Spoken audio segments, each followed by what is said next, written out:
Era de um senhor chamado Teodoro Cidreira. Era um homem de pão, de homem gordo, muita força. Fabricante de casco e barco. Ele fabricava barco com os filhos dele, esses barcos à vela, fabricados aqui. Era um ponto de comércio, mas ele não tinha, ele alugou para Luiz Couto, para botar a loja dele aqui. As lanchas grandes no inverno, aqui que elas vinham ficar, ó, lá onde está aquela barquinha ali, as lanchas grandes ficavam, as grandes, pegando carga daqui. A gente entrava por aqui, ficava R$1, um cruzeiro para ele, para poder embarcar e tudo, armazenando a carga. E os barcos que iam pegar carga no inverno, de abril para maio, junho, tudo aqui, de Zé Pinheiro. Aqui que eles pegavam. E aqui chama-se dentro da fábrica, ali logo já era campo. Isso aqui tudo enchia, a água vinha bem perto daquela janela.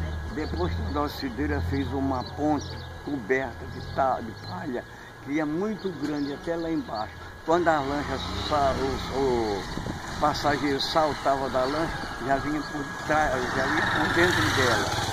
E deixava a mercadoria dele, as lanchas descarregavam, ele ganhava o frete, o depósito da mercadoria, tudo era aqui assim. Ele era um sujeito distinto, chamado Teodoro Cidreira, fabricou diversos barcos aqui. Agora,